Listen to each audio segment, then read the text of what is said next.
Hello everyone.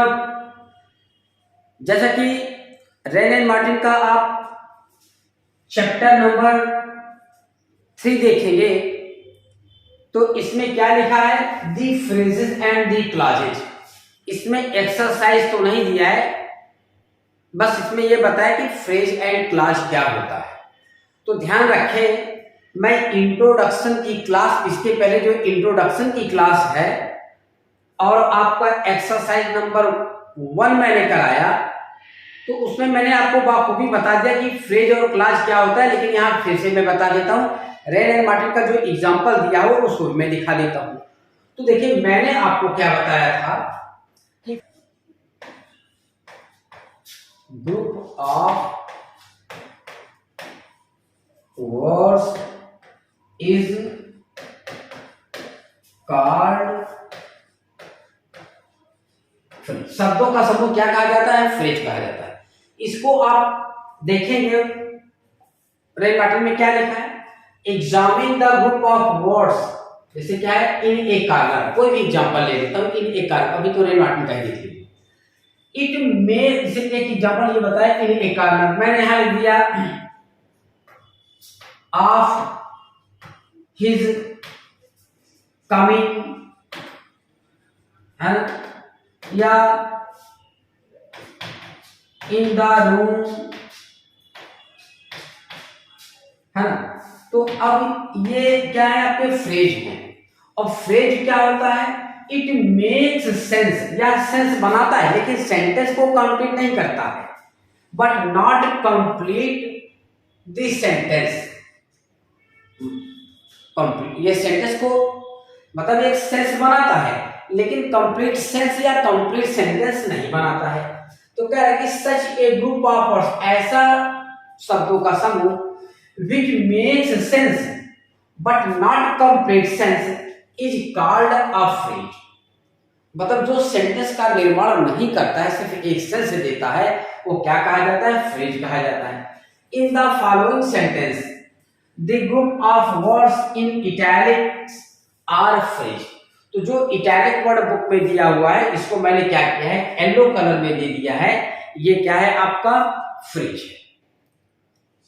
ठीक, तो अब फ्रेज का कॉन्सेप्ट ये एक सेंस देता है। अब देखिए, अगर मैं यही सेंटेंस लिखूं, the sun rises the east, सूरज पूरब निकलता है, नहीं, पूरब में निकलता है।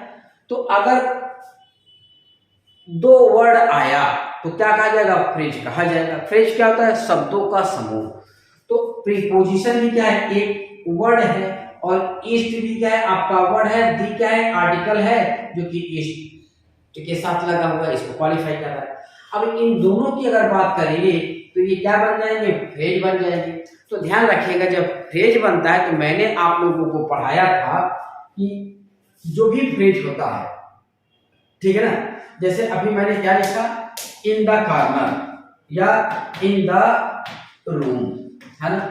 तो अब in the room noun phrase बनेगा कि एडजेक्टिव फ्रेज बनेगा, एडवर्ब फ्रेज बनेगा, वो तो सेंटेंस में फंक्शन के आधार पे डिपेंड होता है।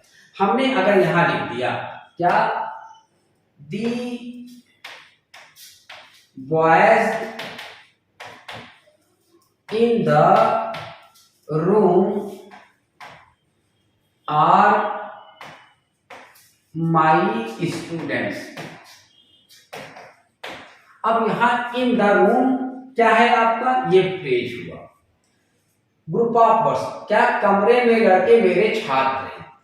तो अब ये किसकी विशेषता बताया, नाउन, वॉइस की। वॉइस क्या है, नाउन है, तो नाउन की जो विशेषता बताएगा वो क्या है, आपका एडजेक्टिव। तो ये क्या है, आपका एडजेक्टिव फ्रेज। अब इसको देखिए, the boys are making a noise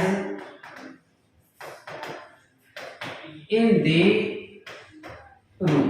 अब इन द रूम क्या बना, ये एडवर्ब ऑफ प्लेस बना। क्या बना, एडवर्ब ऑफ प्लेस, ये हो गया। अब अभी कॉन्सेप्ट और हम लेके चलते हैं, बस सकते ये ध्यान रखिएगा।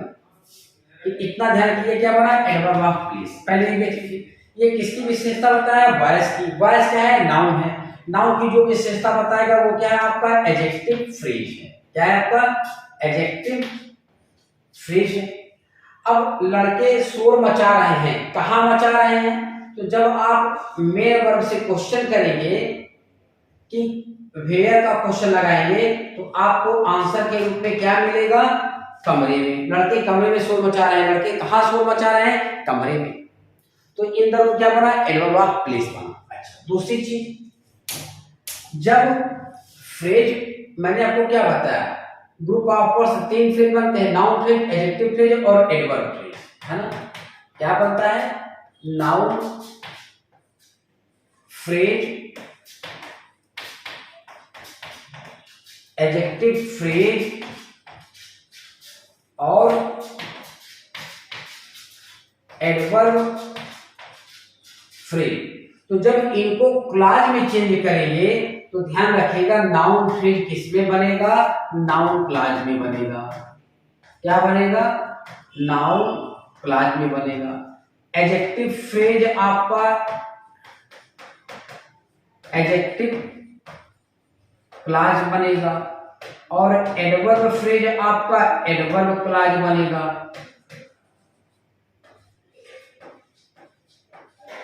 क्या बनेगा, एडवर्ब क्लॉज। यहां तक की ध्यान रखिएगा, अगर noun phrase as a subject है तो नाउन क्लॉज एज सब्जेक्ट बनेगा। नाउन फ्रेज अगर ऑब्जेक्ट रूप में है तो नाउन क्लॉज एज ऑब्जेक्ट बनेगा।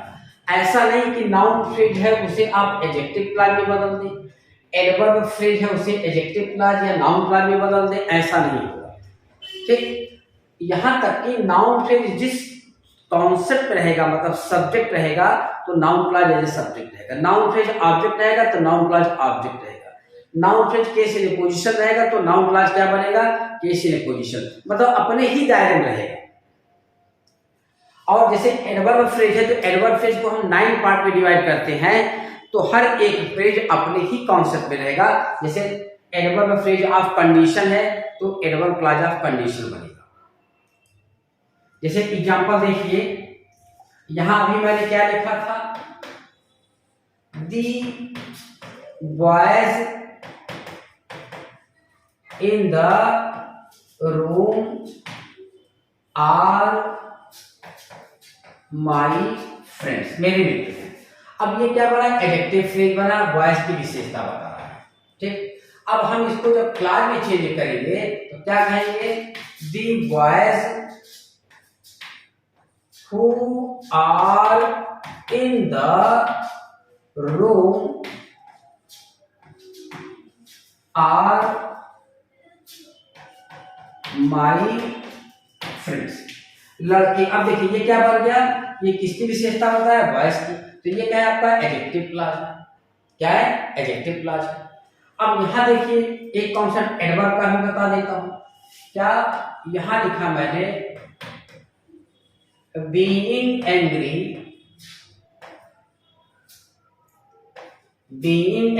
comma he beat me, नाराज होते हुए उसने मुझे पीट दिया। पास्ट इंडेफिनिट का टेंस है।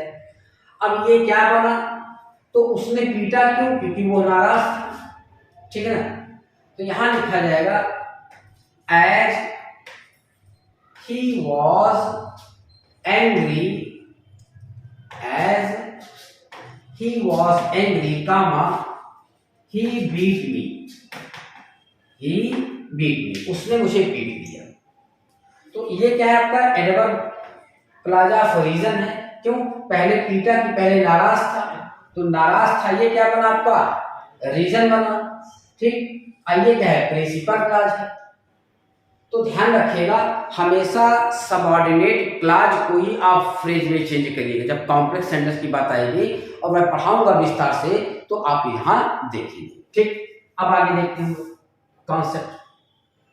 तो इन द ईस्ट क्या बना आपका, ये आपका फ्रेज बना। कैसा फ्रेज बना, एडवर्ब फ्रेज बना। तो जब फ्रेज एडवर्ब फ्रेज बनता है ना तो 9 प्रकार का होता है, कहीं कहीं 10 मिलता है। ठीक है, आगे देखते हैं हम लोग। अब यहां पूछ रहा है कि कौन कौन से कॉन्सेप्ट हैं, तो Humpty Dumpty sat, Humpty Dumpty बैठे, कहाँ बैठे थे? ऑन ए वॉल, दीवार पर। तो आप ये कैसा, ये क्या बना? एडवर्ब फ्रेज बना।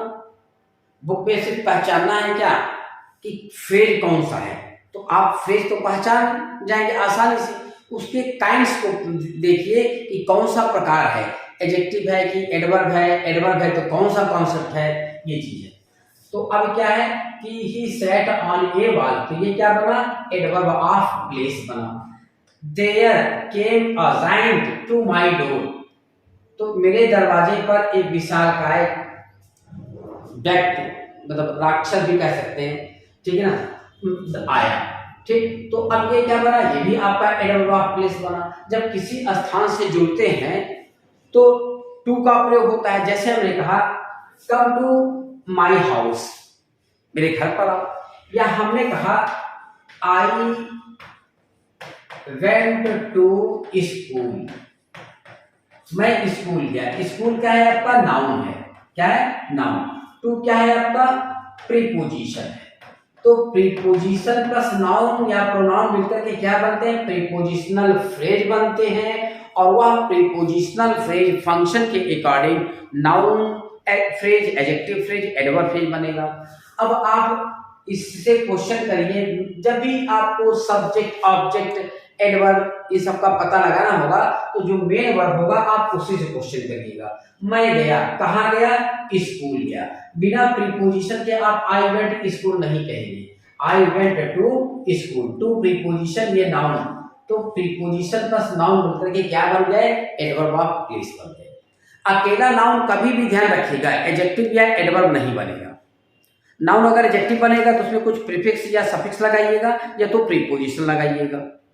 ठीक, उसी प्रकार नाउन अगर अकेले एडवर्ब नहीं बनेगा, जैसे स्कूल क्या है? नाउन है, तो अकेला नाउन एडवर्ब नहीं बनेगा, अकेला नाउन एडजेक्टिव नहीं बनेगा, उसके साथ प्रीपोजिशन लगाइए या कोई प्रीफिक्स या सफिक्स लगाइए, तब जाकर के वो एडजेक्टिव बनेगा। ठीक है ना, तो ये ध्यान रखिएगा। तो अब ये क्या बना? एडवर्ब ऑफ प्लेस बना। नेक्स्ट क्वेश्चन देखिए, it was a sunset of great beauty. ठीक है ना, तो इट वॉज ए सनसेट। अब यहां देखिए दो फ्रेज हैं। क्या फ्रेज है? इट वॉज, है ना। अब यहां से लेके यहां तक करेंगे तो यह क्या था? ग्रेट ब्यूटी, मतलब सुंदरता का, जो सूर्य छिपता है ना, सूर्यास्त की सुंदरता, सूर्यास्त की सुंदरता। तो अब यहां तक बात करेंगे, इट वॉज, तो ए सनसेट ऑफ ग्रेट ब्यूटी, ये क्या बना? नाउन फ्रेज बना। क्या बना? नाउन फ्रेज बनेगा। ठीक, लेकिन अगर सिर्फ इतना पूछ लिया ऑफ ग्रेट ब्यूटी, तो ये किसकी विशेषता बताया? सनसेट की। और सनसेट क्या है आपका? यहाँ नाउन बन रहा है। ठीक है, क्या कर रहा है? सनसेट, नाउन जैसे कह दिया जाए, he came by sunset, he came by sunset। तो सन और सेट अलग अलग रहेगा तो ये तो वाक्य रहेगा, क्या रहेगा? क्लाज रहेगा। लेकिन सनसेट का मतलब है सूर्यास्त। ठीक है ना, तो ये क्या है आपका? नाउन है, कंपाउंड नाउन बन रहा है, प्रीपोजिशन है। अब ये दोनों मिलकर के क्या बन गए? एडवर्ब ऑफ टाइम बन गए। वह आया, कब आया? सूर्यास्त तक आया, या आफ्टर सनसेट कह दिए, सूर्यास्त तक वो आ गया, वो आया। ही केम आफ्टर सनसेट, सूर्यास्त के बाद आया। तो चाहे आफ्टर लगाए चाहे बाय लगाए, अगर हमने यहां लिख दिया आफ्टर सनसेट, तो प्रीपोजिशन और ये क्या है? नाउन, दोनों मिलकर के क्या बन गए? एडवर्ब ऑफ टाइम बन गए। कब आया? सूर्यास्त के बाद आया।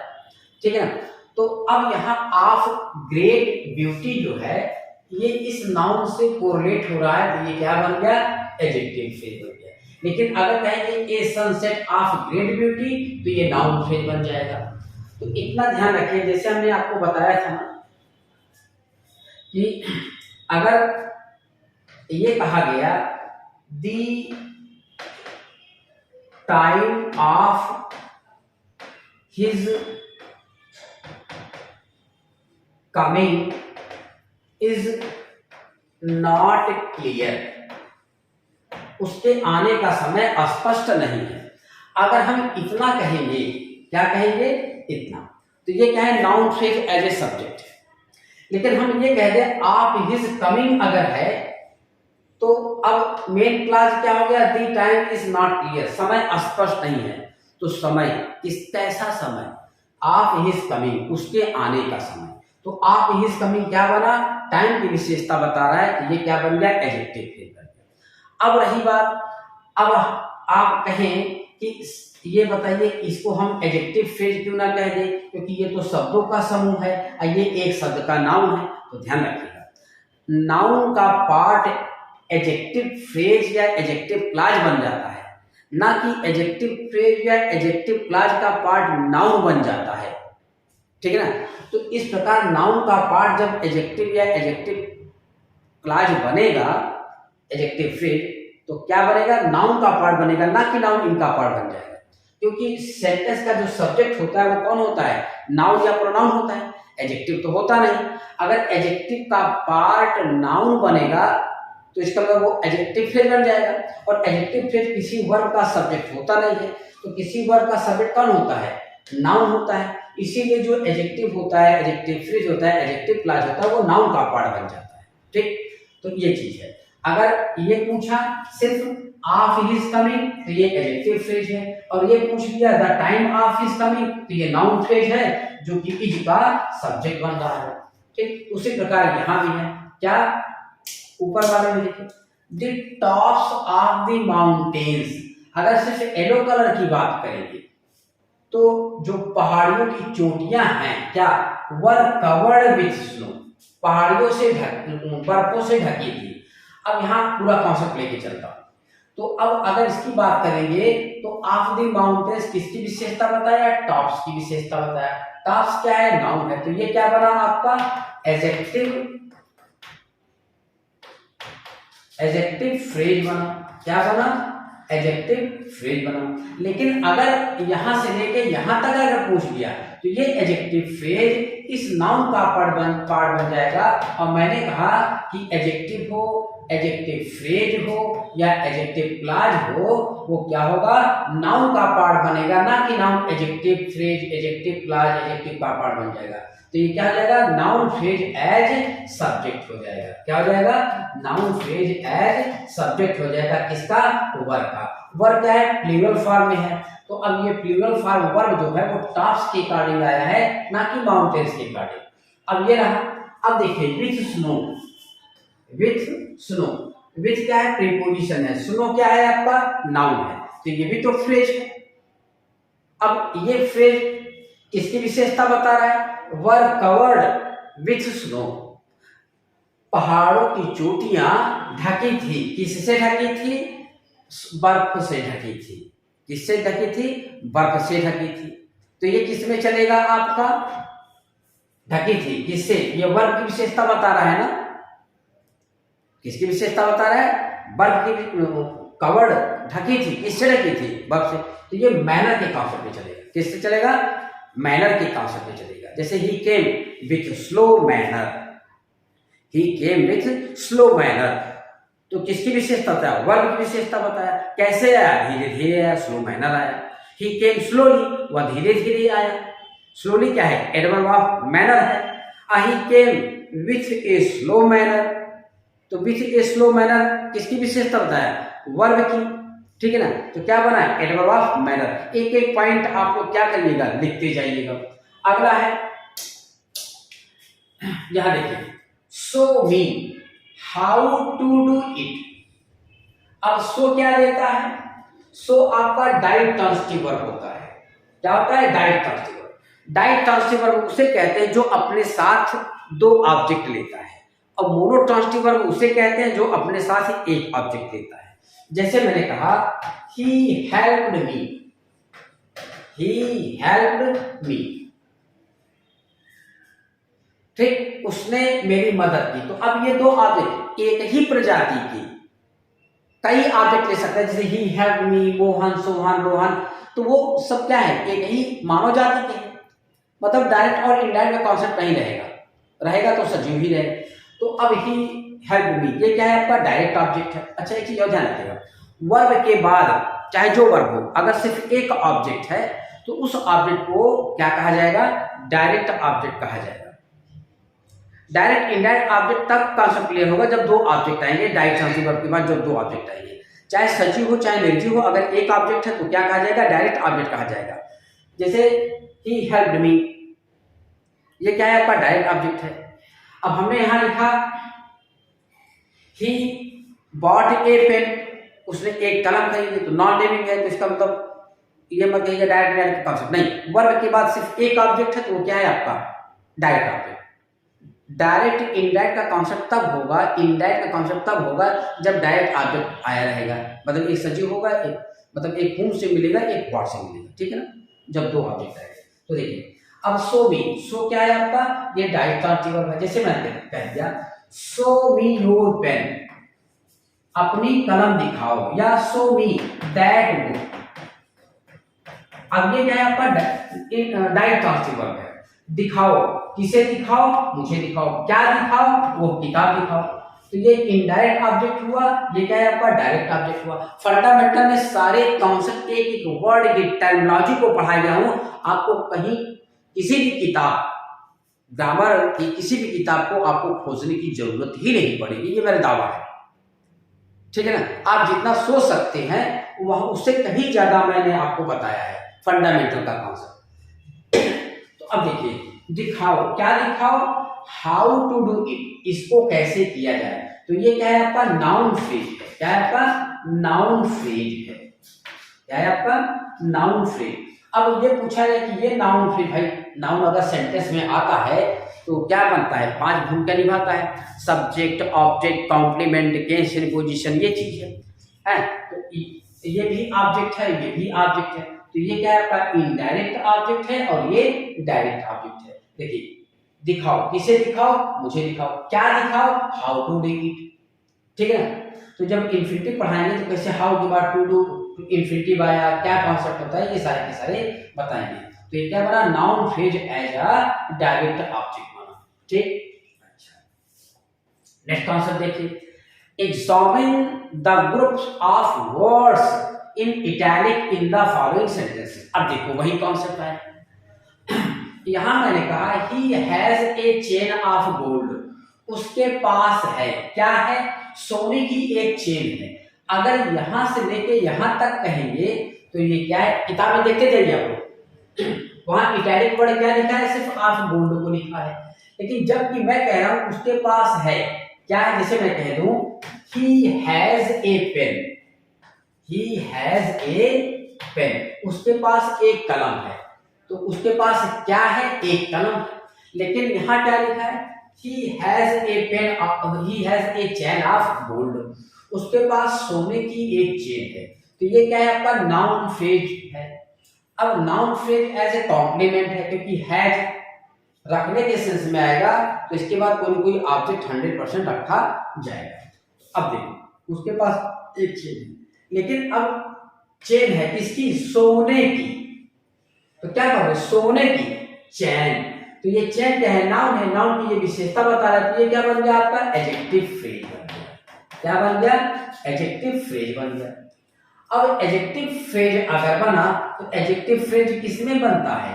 एडजेक्टिव क्लॉज बनेगा। तो देखो एडजेक्टिव क्लॉज बना ना, ही has a chain which is made of gold, जो सोने का बना है, उसके पास एक चेन है जो सोने का बना है।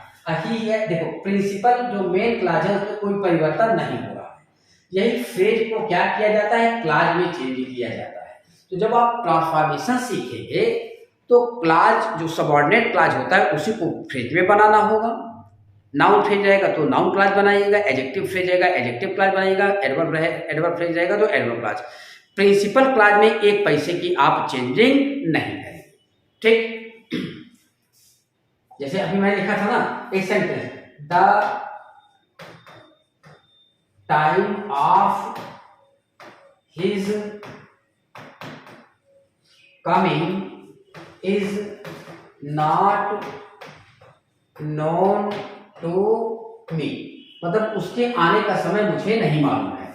अब एग्जाम में आप हिज कमिंग को अंडरलाइन कर दिया, मतलब सिर्फ आप हिज कमिंग को, इसको जब क्लास बनाइएगा तो ऐसे बनाइएगा, क्या, the time when he will कम,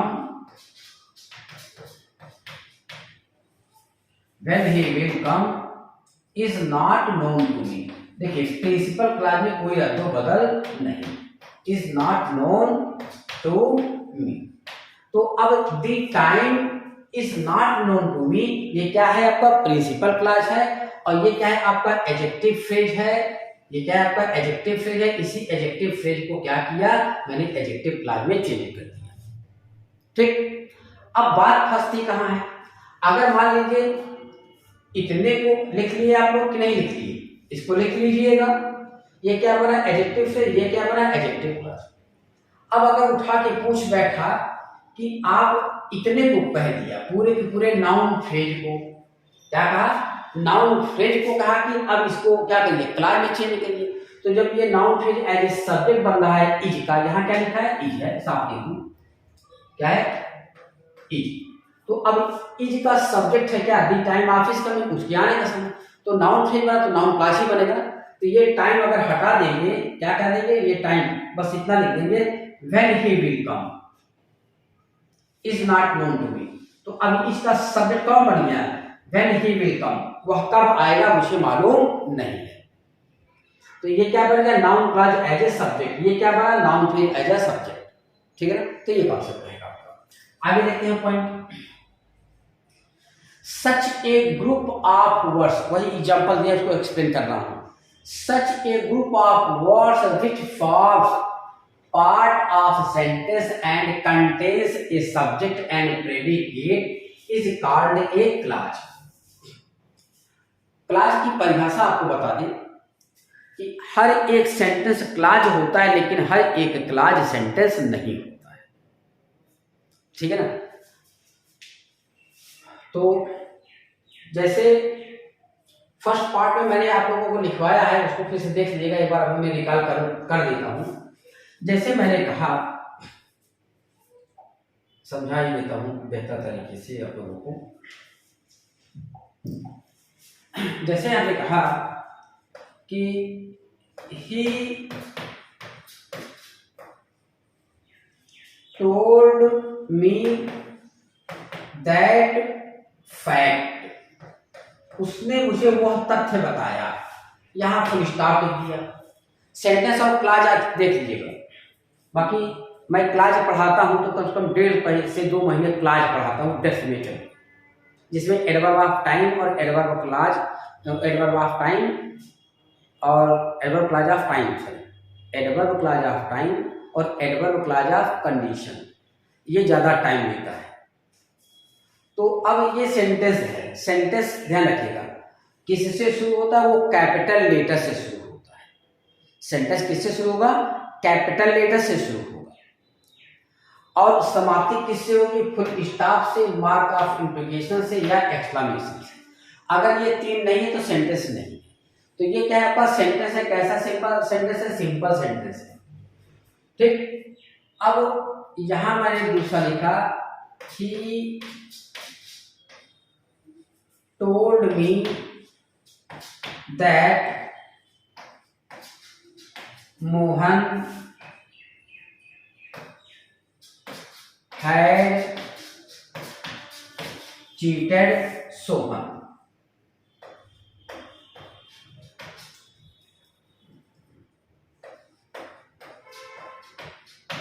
मोहन ने सोहन को धोखा दिया है, उसने मुझे बताया। अब देखिए यहां से लेके यहां तक पूरा क्या है आपका, ये क्लाज क्या कहा गया, सेंटेंस कहा गया। ये सेंटेंस, ये क्या है, सेंटेंस है। अब यहां से यहां तक ही टोल्ड मी क्या है आपका, ये प्रिंसिपल क्लाज है, प्रिंसिपल सेंटेंस नहीं कहा जाता है, यहां फुल स्टॉप नहीं है। और यहां से अगर देखेंगे तो ये भी क्लाज है, क्या है, क्लाज है। तो लेकिन अब यहां फुल स्टॉप आया, लेकिन यहां कैपिटल लेटर से स्टार्ट नहीं हुआ, ये तो एक पार्ट है। किसका पार्ट है, टोल्ड का पार्ट है। तो ये भी क्लाज है, कैसा क्लाज है, सबऑर्डिनेट क्लाज है। लेकिन अगर यहां से यहां तक अगर देखेंगे कैपिटल लेटर से स्टार्ट है और यहाँ फुल स्टॉप पे समाप्ति है, तो ये क्या है, सेंटेंस है। ऐसे क्या कहा जाएगा, सेंटेंस, कॉम्प्लेक्स सेंटेंस कहा जाएगा। क्या कहा जाएगा, कॉम्प्लेक्स सेंटेंस कहा जाएगा। ये तरीका है।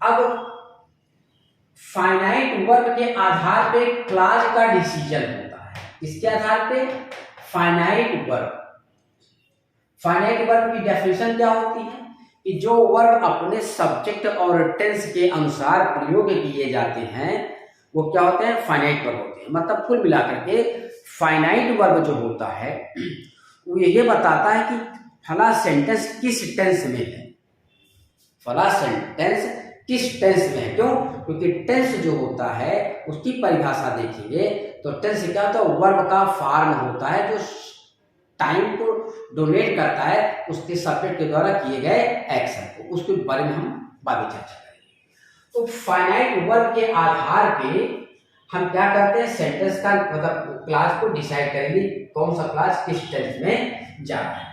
तो अब फाइनाइट वर्ब के आधार पे देखेंगे तो जिस सेंटेंस में सिर्फ एक फाइनाइट वर्ब होता है, क्या होता है, एक फाइनाइट वर्ब, उसे क्या कहा जाता है, सिंपल सेंटेंस कहा जाता है। तो ये क्या है आपका, सिंपल सेंटेंस है। क्या है, सिंपल सेंटेंस। जैसे कहा दिया जाए सीइंग दी पुलिस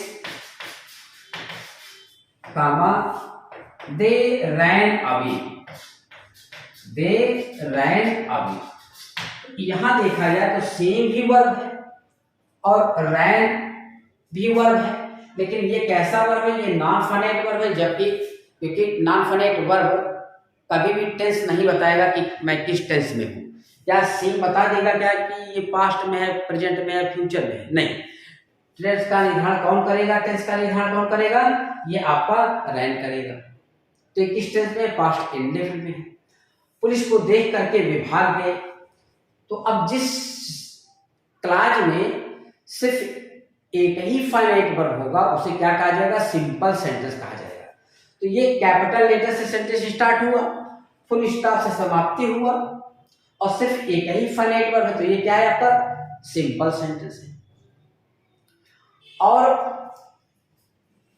जिस सेंटेंस में एक प्रिंसिपल क्लॉज हो, दूसरा सबऑर्डिनेट क्लॉज हो और हर एक क्लॉज में एक फाइनाइट वर्ब हो। प्रिंसिपल क्लॉज में एक फाइनाइट वर्ब है और प्रिंसिपल क्लॉज के साथ जरूरी नहीं कि सिर्फ एक ही सबऑर्डिनेट क्लॉज है, एक ही डिपेंडेंट क्लॉज है, दो भी आ सकता है, तीन आ सकता है, चार आ सकते हैं, 10 आ सकते हैं, ठीक है ना। तो ये चीज है। अब इसमें भी देखिए ये क्या है आपका, ये भी फाइनाइट वर्ब की भूमिका निभा रहे हैं। और यहाँ भी ये क्या है, फाइनाइट वर्ब है, यहाँ दो फाइनाइट वर्ब है, ये प्रिंसिपल क्लॉज और ये क्या है आपका, सबऑर्डिनेट क्लॉज। तो अब सेंटेंस नाम दिया जाएगा तो कॉम्प्लेक्स सेंटेंस। तो कॉम्प्लेक्स सेंटेंस में ध्यान रखिएगा, कॉम्प्लेक्स सेंटेंस में एक प्रिंसिपल क्लॉज होता है जिसको पीसी बोलते हैं शॉर्ट फॉर्म में, बराबर इंडिपेंडेंट क्लॉज स्वतंत्र वाक्य, और एक होता है सबऑर्डिनेट क्लॉज जिसे क्या कहा जाता है, डिपेंडेंट क्लॉज, आधारित मतलब आश्रित वाक्य जो किसी दूसरे पे निर्भर होता है। और जो सबऑर्डिनेट क्लॉज, सबऑर्डिनेट क्लॉज होता है उसमें कंजंक्शन लगा होता है। क्या लगाता है, कंजंक्शन। और सबऑर्डिनेट क्लॉज में जो कंजंक्शन होता है उसे क्या कहते हैं, सबऑर्डिनेटिंग कंजंक्शन कहते हैं। सबऑर्डिनेट क्लॉज में जो कंजंक्शन होता है उसे क्या कह जाते हैं, सबऑर्डिनेटिंग कंजंक्शन कहे जाते हैं। इसको कॉम्प्लेक्स सेंटेंस में बृहद रूप से कौन सा सबऑर्डिनेटिंग कंजंक्शन किस क्लॉज में जाएगा, किसका क्या कॉन्सेप्ट है, उसमें बखूबी बताएगा। कौन से नाउन क्लॉज में जाएंगे, कौन से एडजेक्टिव क्लॉज में जाएंगे, कौन से एडवर्ब क्लॉज में जाएंगे, ठीक है ना, बात अच्छे से बताया गया है। क्योंकि फंडामेंटल में बखूबी बेहतर तरीके से बताया गया। इसलिए कहता हूँ कि मैं जब क्लास पढ़ाता हूँ तो कम से कम 1.5 महीने, पौने 2 महीने या 2 महीने तक चला जाता है एक्सरसाइज सही, ठीक है ना, जब एक्सरसाइज करवाता हूँ। ये कॉन्सेप्ट है। तो अब आगे देखिए, तो यही सेंटेंस है आपका। अब यहां लिख रहा है कि people who pay their debts are trusted. तो ये क्या है आपका, एडजेक्टिव क्लॉज है, किसकी विशेषता बताया? पीपल की विशेषता बताया। वी कैन नॉट स्टार्ट, हम शुरू नहीं कर सकते हैं। व्हाइल इट इज रेनिंग, ये क्या है आपका? एडवर्ब क्लॉज ऑफ टाइम है। जब पानी बरस रहा है तो हम शुरुआत नहीं कर सकते, ठीक है ना। तो ये क्या है आपका? एडवर्ब क्लॉज ऑफ टाइम है। आई थिंक, मैं सोचता हूँ। क्या सोचता हूँ? इस थिंक से क्वेश्चन करिए जो कि प्रिंसिपल क्लॉज है। मैं सोचता हूँ क्या? That you have made a mistake, तुमने गलती की है। तो मैं क्या सोचता हूँ, तुमने गलती की है, ये noun clause as a object है, ठीक है ना। तो ये कॉन्सेप्ट रहेगा। अब आगे देखिए, चैप्टर नंबर 4 दिया है, क्या कह रहा है? Parts of speech. तो इसमें आप जो इंट्रोडक्शन या कुछ भी लिखा हुआ है तो उसमें क्या दिया है पार्ट्स ऑफ स्पीच में आपके, कि पार्ट्स ऑफ स्पीच कितने पार्ट में होते हैं? आप मोटा 8 होते हैं। Noun, adjective, adverb, conjunction, preposition, ये कुल मिला के 8 हुए। फिर उसी में फर्स्ट कॉन्सेप्ट देखेंगे, नाउन क्या होता है, एडजेक्टिव क्या होता है, ये पूरा का पूरा है। बसते यहाँ एक इंपॉर्टेंट चीज आपको देखना है, डिटरमिनर क्या है, मैं आपको दिखाऊंगा, सब कुछ आप उसमें देख लीजिए, इसमें कुछ तो बताना है नहीं। फिर क्या है आपको एक टॉपिक एक है डिटरमिनर, क्या है? डिटरमिनर्स। तो डिटरमिनर्स जो होता है वो एडजेक्टिव का पार्ट होता है। क्या होता है? एडजेक्टिव का पार्ट। अब कैसे जानेंगे कि ये डिटरमिनर एडजेक्टिव है कि मान लीजिए सपोज दे दिया कि ये एडजेक्टिव है या डिटरमिनर है, ठीक। और जबकि डिटरमिनर क्या होता है? आपका एडजेक्टिव का पार्ट होता है। तो ध्यान रखिएगा, डिटरमिनर उसे कहा जाता है जो किसी अन्य एडजेक्टिव या एडवर्ब के आने पे अपना स्थान चेंज कर लेते हैं। जैसे एग्जांपल हमने यहां लिखा कि आई मेट ए बॉय। अब ये क्या है? आपका आर्टिकल है। अब आर्टिकल है, एडजेक्टिव का पार्ट होता है। अब यहां देखिएगा कौन सा सेंटेंस सही है। I met clever a boy, full stop. अब दूसरा लिख रहा हूं, I met a clever boy, a clever boy. तो अब देखिए जो एडजेक्टिव आया क्लेवर, ये कहां आया? आर्टिकल के पहले, जो कि गलत हो गया। अब मैंने कहा कि किसी अन्य एडजेक्टिव या एडवर्ब के आने पे जो एडजेक्टिव का पार्ट अपना स्थान खिसका लेगा वो क्या है? डिटरमिनर है। इसका सबसे बड़ा लॉजिक, इस लॉजिक का कोई तोड़ नहीं है। रटिएगा नहीं, ग्रामर रटने से कभी नहीं आती है भाई मेरे। तो अब क्या है कि I met a clever boy, यहां देखिए ए कहां लगा है? बॉय के पहले। एक अन्य एडजेक्टिव आया तो उसे ए के पहले ना रख करके कहां रखे? हम इसकी इंटरनल क्वालिटी है, इसको यहाँ ये काउंटिंग की बात किया, नंबर की बात कर रहा है, इसको कहां रखा? क्लेवर के पहले रखा। अब यही एक कॉन्सेप्ट और अगर रख दें कि I met a very a clever boy, तो ये भी गलत हो जाएगा। क्यों? वेरी जो होता है वो क्लेवर की विशेषता बताएगा, तो ये क्या हो जाएगा? गलत हो जाएगा। यहां क्या लिखना पड़ेगा हमको? I met a very clever boy, very clever boy. तो अब देखिए यहां ए कहां था? बॉय के ठीक पहले। एडजेक्टिव के आने पर ए अपना स्थान खिसका लिया, वेरी आया, क्लेवर के बगल रख दिया गया, ये फिर अपना स्थान खिसका लिया। अगर कोई और एडजेक्टिव आएगा तो एंड से जुड़ करके क्या करेगा? तभी ए अपना स्थान खिसका लेगा। तो आर्टिकल ए एंड दी की तरह जो भी, जैसे दिस दैट होता है, तो दिस दैट को क्या बोला जाता है? Demonstrative adjective. जब नाउन के ठीक पहले आता है डिमॉन्स्ट्रेटिव एडजेक्टिव, तो इसे भी डिटरमिनर ही कहा जाएगा। क्यों कहा जाएगा? जरा देखिए, जैसे कहा दिया जाए दिस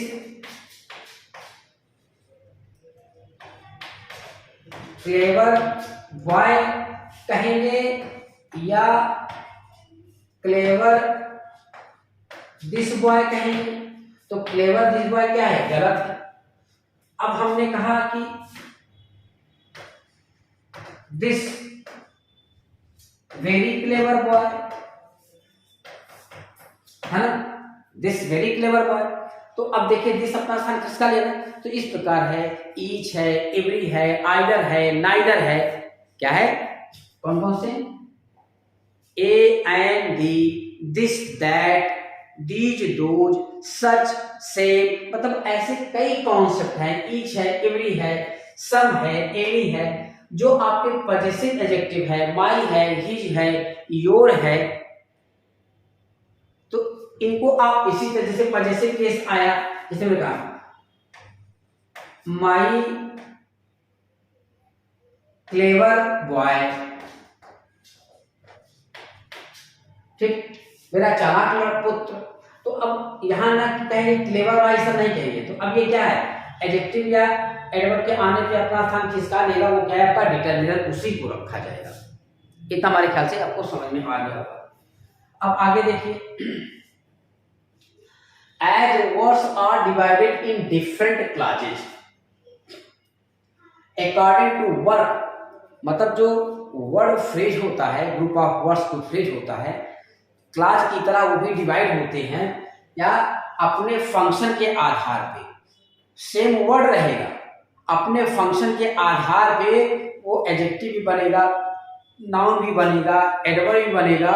उसी प्रकार ग्रुप ऑफ वर्ड्स जो फ्रेज होता है या क्लाज होता है, सबऑर्डिनेट क्लाज होता है, अपने फंक्शन के आधार पे वो क्या होगा आपका, एडजेक्टिव, एडवर्ब, ये सब बनेगा, ठीक। तो वही कह रहा है कि it is clear that we can not say to which part of speech a word belongs unless, मतलब हम ये कहें कि कोई भी वर्ड सेंटेंस में आया है, वो नाउन है कि एडजेक्टिव है कि एडवर्ब है, हम नहीं कह सकते।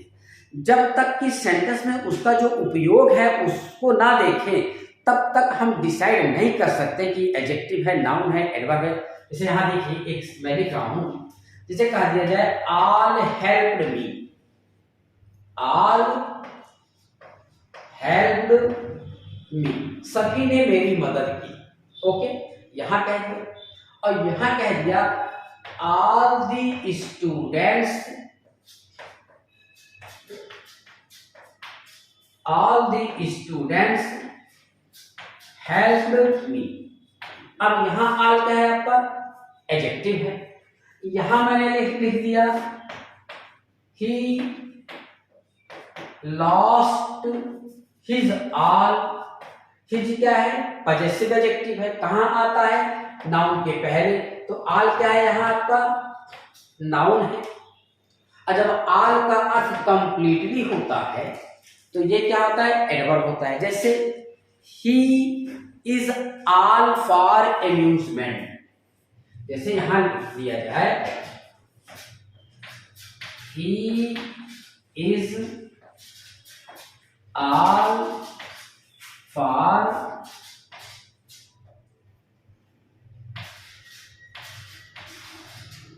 एम्यूजमेंट। तो अब अगर आल हटा दो तो ही इज फॉर एम्यूजमेंट।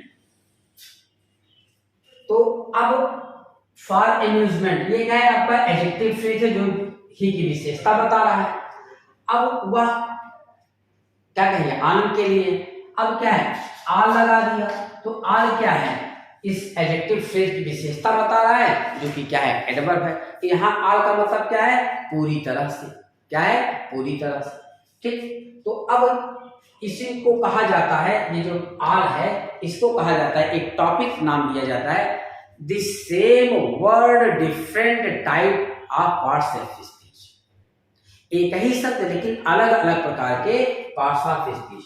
तो अब आगे देखेंगे, इससे संबंधित आपको क्या दिया है, एक्सरसाइज दिया है। तो अब इस चैप्टर में हमको क्या पढ़ना है, the same word different type of parts of speech, मतलब एक ही शब्द होगा और वो डिफरेंट पार्ट्स ऑफ स्पीच के कॉन्सेप्ट में आएगा। देखिए जैसे स्टिल वाटर्स। अब आपको ये जानना चाहिए कि अगर स्टिल एडजेक्टिव बनेगा तो क्या अर्थ देगा। तो स्टिल जब एडजेक्टिव बना कैसे जाने, वाटर्स को क्वालिफाई कर रहा है। वाटर्स का मतलब होता है समुद्र या अगाध जल राशि, क्योंकि वाटर क्या होता है आपका अनकाउंटेबल नाउन होता है। अब अनकाउंटेबल नाउन को प्लूरल फॉर्म में तो लिखा नहीं जाएगा, तो कुछ ऐसे नाउन होते हैं कि जब उन्हें प्लूरल फॉर्म में लिखा जाता है तो उनका अर्थ चेंज हो जाता है। जैसे आयरन, आयरन माने क्या होता है लोहा, और आयरन से अगर करेंगे तो आयरन से क्या होता है हथकड़ियां होती है। वुड माने क्या होता है लकड़ी होता है, वुड्स माने जंगल होता है। उसी प्रकार वाटर माने पानी होता है, कहते हैं पानी। तो पानी देखिए, जो हिंदी और इंग्लिश ग्रामर काफी समानता होती है। There is no contradiction between Hindi grammar and English grammar. क्या आप पानी को हिंदी में ही पानियों कहेंगे? नहीं कहेंगे, है ना। लोहा है लोहो कहेंगे, सोना है सोनो कहेंगे, चीनी है चीनियों कहेंगे, नहीं कहेंगे। तो सेम प्रोसेस आपका इंग्लिश ग्रामर में नाउन के साथ चलेगा। तो ये चीज ध्यान रखिएगा, संसार में जितनी भी चीजें हैं जिनको क्या किया जाता है, नापा जाता है, मापा जाता है या तौला जाता है, नापा मापा तौला जाता है, वे क्या होते हैं आपके अनकाउंटेबल नाउन होते हैं। और अनकाउंटेबल नाउन को प्लूरल फॉर्म में नहीं लिखा जाता है उसी अर्थ में। जैसे गोल्ड है अगर, तो गोल्ड है तो गोल्ड सोने के अर्थ में नहीं आएगा, ठीक है ना।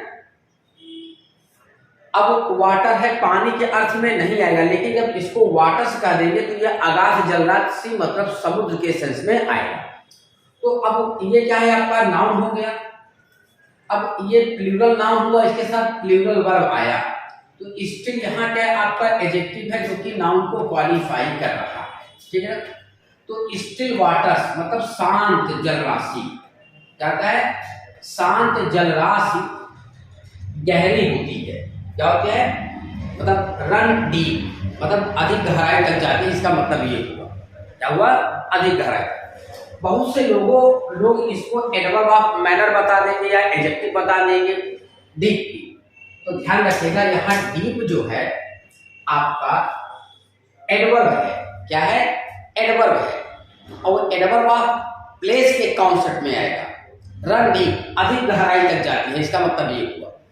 अब इस एडवर्ब को क्या कहा जाएगा, कौन सा कॉन्सेप्ट। तो एक कॉन्सेप्ट आप पढ़ेंगे एडवर्बियल एकॉस्टिक। क्या पढ़ेंगे एडवर्बियल एकॉस्टिक पढ़ेंगे, मतलब वह वर्ब जो एक ऑब्जेक्ट की तरह आता है, वह एडवर्ब जो ऑब्जेक्ट की तरह आता है वो बिना प्रीपोजिशन के आएगा, ये ध्यान रखिएगा। क्या आएगा बिना प्रीपोजिशन। ये जैसे कह दिया जाए ही वेंट होम, तो ये क्या है आपका एडवर्ब ऑफ प्लेस है, वह घर गया। कहाँ गया घर गया, तो ये क्या है आपका एडवर्ब ऑफ प्लेस। यही होम आपका नाउन भी बनता है, ठीक है ना। अब यहां मैंने कहा कि वेट अ मिनट, एक मिनट इंतजार करो।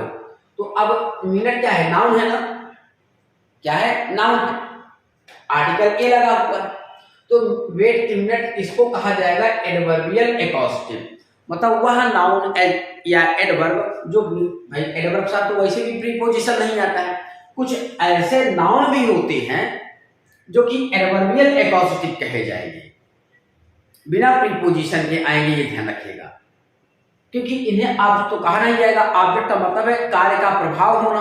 तो क्या इसके ऊपर कार्य का प्रभाव पड़ रहा है, एक मिनट इंतजार करो, इंतजार करने से क्या मिनट में कोई प्रभाव पड़ेगा, नहीं पड़ेगा। तो क्या कहा जाएगा इसको एडवर्बियल एकॉस्टिक कहा जाएगा, मतलब ये एडवर्ब ऑफ प्लेस की काम कर रहा है। तो यहाँ स्टिल क्या है आपका एडजेक्टिव है, इसको क्वालिफाई कराइए। स्टिल आपका जब एडवर्ब होगा, क्या एडवर्ब, तो स्टिल का अर्थ होगा अभी भी। क्या होगा अभी भी। तो जब अभी भी होगा तो ध्यान रखिएगा कि एडवर्ब के रूप में मेन वर्ब के पहले या primary axillary verb helping verb के बाद, हेल्पिंग वर्ब के बाद या मेन वर्ब के पहले आता है। जैसे वह अभी भी रो रही है ना। तो शी इज स्टिल वीपिंग, वह अभी भी रो रही है। तो स्टिल क्या हुआ, आपका एडवर्ब हुआ। अब स्टिल वर्ब भी होता है जिसका अर्थ होता है शांत करना। क्या करना, शांत करना, ठीक है ना। जैसे आई stilled all the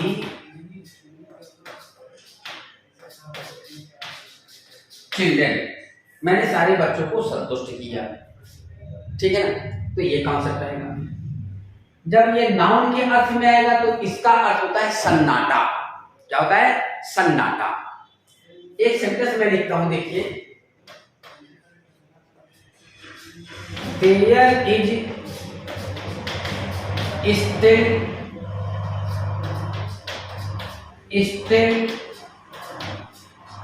in the still jungle. अब यहां स्टिल क्या है, ये स्टिल आपका एडवर्ब है। क्या है आपका, एडवर्ब, जिसका अर्थ है अभी भी। क्या है, अभी भी। ये स्टिल क्या है, आपका नाउन है जिसका अर्थ है क्या, शांति। क्या है, शांति या सन्नाटा, शांति या सन्नाटा। और ये स्टिल नाउन को क्वालिफाई कर रहा है, ठीक है ना। इसका अर्थ है शांत, शांत। तो इसका अर्थ क्या निकलेगा, शांत जंगल में अभी भी शांति है या सन्नाटा है। शांत जंगल में अभी भी सन्नाटा है। तो ये कॉन्सेप्ट होगा। अब आगे देखते हैं। तो स्टिल यहाँ क्या है, आपका एडजेक्टिव है, नाउन को क्वालिफाई कर रहा है। अब यहाँ देखिए मैंने क्या बताया, जब स्टिल एडवर्ब होगा तो मेन वर्ब के पहले या प्राइमरी एक्सिलरी वर्ब के बाद। प्राइमरी एक्सिलरी वर्ब कौन कौन से होते हैं, do, does, is, am, are, was, were, has, have, had, ठीक है। जब ये हेल्पिंग वर्ब के रूप में आएंगे तो उसी को कहा जाता है प्राइमरी एक्सिलरी वर्ब।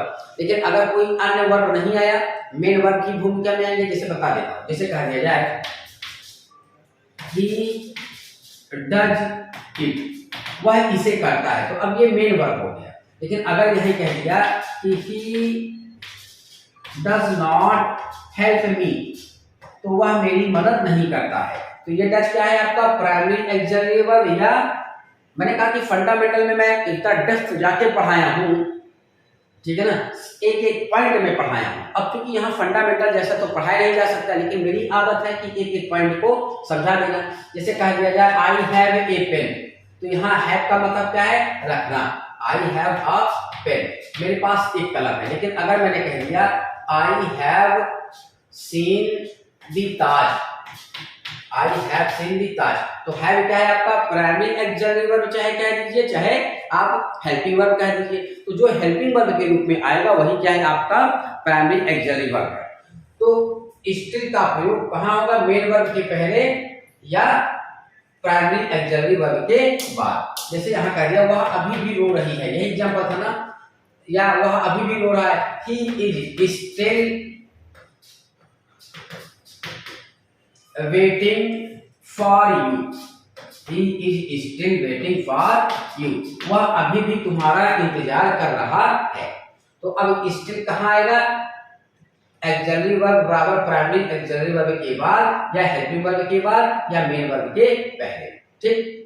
तो ये कॉन्सेप्ट रहेगा। तो स्टिल यहाँ क्या है, एडवर्ब है जिसका अर्थ है अभी भी, वह अभी भी उस मकान में रहता है, ठीक। अब यहाँ देखिए इन क्या है, आपका प्रीपोजिशन है, हाउस क्या है, आपका नाउन है, दैट क्या है, आपका डिमॉन्स्ट्रेटिव एडजेक्टिव। डिमॉन्स्ट्रेटिव एडजेक्टिव किसको कहा जाता है, डिमॉन्स्ट्रेशन संकेतवाचक विशेषण। इशारा कर रहा है ना, वह या, तो इशारा कर रहा है ऐसा वैसा, तो अब वह अभी भी उस मकान में रहता है। अब हम पूछे कि इन, ये नाउन है, इन प्रीपोजिशन है, ये मिलकर के क्या बन गया, फ्रेज बन गया। तो अब कैसा फ्रेज बना, तो इसको प्राप्त करने के लिए जो मेन वर्ब होता है उससे क्वेश्चन करिए। ऐसा कौन सा डब्ल्यू क्वेश्चन वर्ड यूज करेंगे कि आपको क्या मिल जाए, उस मकान में। तो कहाँ रहता है, तो क्या बन जाएगा ये एडवर्ब ऑफ प्लेस। वह अभी भी कहाँ रहता है, तो जवाब क्या होगा, उस मकान में रहता है। तो ये क्या है आपका एडवर्ब ऑफ प्लेस है। क्या है, एडवर्ब ऑफ प्लेस है। नेक्स्ट क्वेश्चन देखिए, after the storm comes the काम। अब तो पहले ये देखें कि ये है क्या है? तो ये सेंटेंस ऐसे है, दी काम कम्स आफ्टर दी स्टॉर्म। पहले तो ऐसे देख लो, तो शांति आती है, कब आती है, तूफान के बाद, मतलब बहुत ज्यादा झगड़ा हो जाता है तब उसके बाद शांति ही स्थापित होती है।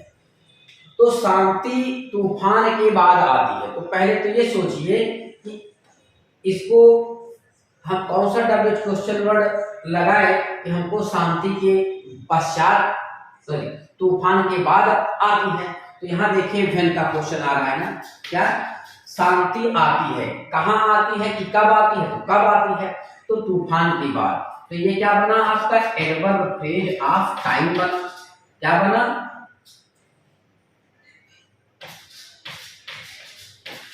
एडवर्ब फ्रेज ऑफ टाइम, ये बन गया। ठीक, तो अब यहाँ क्या है, ये आपका प्रीपोजिशन है और ये क्या है आपका नाउन है।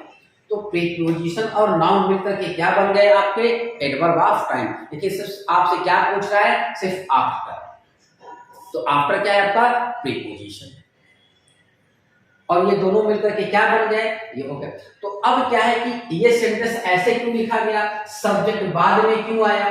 तो सुनिए, जब एडवर्ब ऑफ प्लेस हुआ या कोई भी निगेटिव एडवर्ब हुआ, यहां तक कि प्रोनाउन हुआ, नाउन हुआ, ऑब्जेक्ट के रूप में आया है, अब उनसे सेंटेंस को एम्फेसाइज अगर करना होता है तो इन्वर्जन रूल अप्लाई कर देते हैं। वो तो जो लेखक होता है वो अपने मूड के आधार पे वो सेंटेंस को एम्फेसाइज करेगा। तो after the storm comes the काम, ये हो जाएगा। तो ये पॉइंट समझ में आया। तो आगे देखते हैं हम लोग नेक्स्ट क्वेश्चन, आगे देखिए, the after effects of the drug are bad. तो अब यहां देखिए मेन नाउन ऑफ नाउन आया। अब ऑफ के पहले नाउन क्या है, इफेक्ट्स है, बहुवचन में है, प्लूरल में है, जिसके अकॉर्डिंग क्या आया, आर आया। ठीक, और आफ्टर क्या है आपका एडजेक्टिव है। क्या है आपका एडजेक्टिव, जिसका अर्थ है ड्रग माने दवा, दवा का बाद का प्रभाव बुरा होता है। ड्रग वो भी होता है जो नशीला पदार्थ होता है, ड्रग माने दवा भी होता है। तो दवा का या ड्रग का बाद का प्रभाव कब का, बाद में जो प्रभाव होता है वो क्या होता है, बुरा होता है।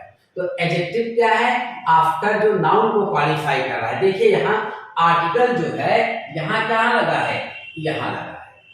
तो मैंने आपको क्या बताया था कि डिटरमिनर जो होता है, ए एंड या जो भी डिटरमिनर होता है, किसी अन्य एडजेक्टिव या एडवर्ब के आने पे अपना स्थान खिसका लेते हैं, वो डिटरमिनर है। ये क्या है आपका एडजेक्टिव है। इसके पहले वाले क्वेश्चन में देखिए आप, यहाँ आर्टिकल कहाँ लगा है, दी प्रीपोजिशन पहले आया, तो अब प्रीपोजिशन के बाद ये नाउन आया। अगर यहाँ एडजेक्टिव का ऐसा कोई कॉन्सेप्ट होता तो दी कहाँ लगता, आफ्टर के पहले लगता। अगर ये होता दी आफ्टर स्टॉर्म, तो इसका अर्थ होता कि बाद में आने वाला तूफान, बाद में आने वाला तूफान। इसका अर्थ है तूफान के पश्चात शांति आती है। ठीक है ना, तो ये ध्यान रखिएगा। तो यहाँ आफ्टर क्या है आपका एडजेक्टिव है। नेक्स्ट क्वेश्चन, सेम प्रोसेस यहां भी है।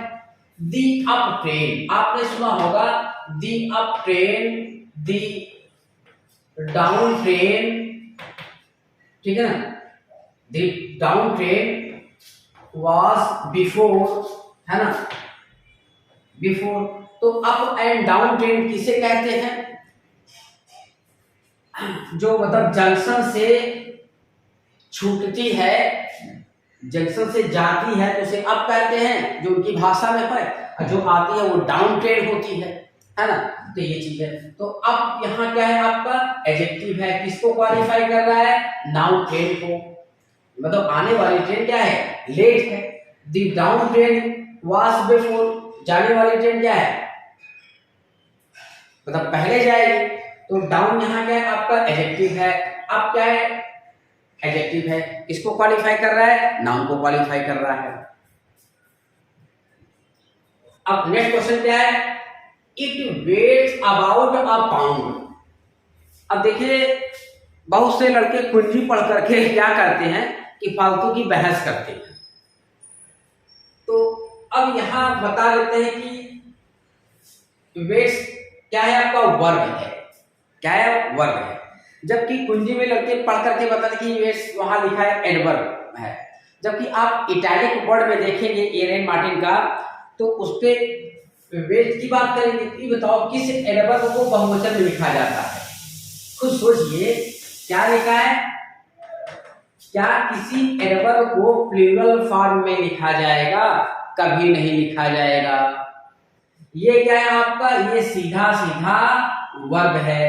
इट क्या है? सिंगुलर सब्जेक्ट है, प्रोनाउन है। इसी के अकॉर्डिंग क्या लगा है? सिंगुलर वर्ब लगा है। ठीक। और जो कंफ्यूजन पैदा हुआ है वो अबाउट की बात किया है। अबाउट यहाँ क्या है आपका? एडवर्ब है। क्या है आपका?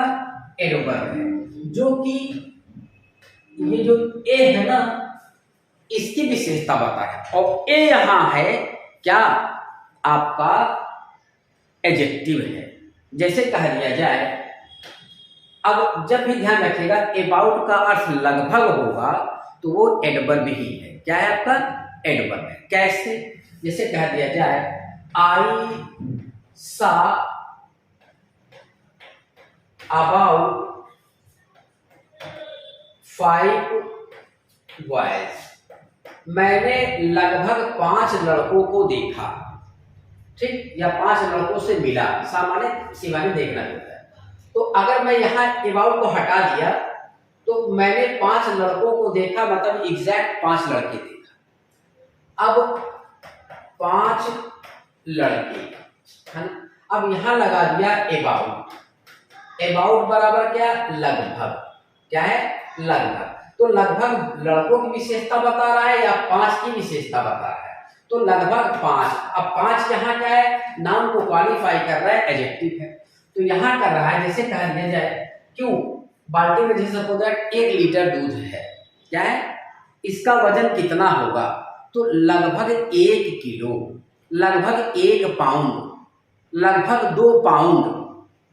तो अगर यहाँ 2 पाउंड अगर कर दिया जाता, क्या कर दिया जाता? 2 पाउंड अगर कर दिया जाता, तो यहाँ कर दिया जाए अबाउट, तो लगभग 2 पाउंड, लगभग 2 पाउंड।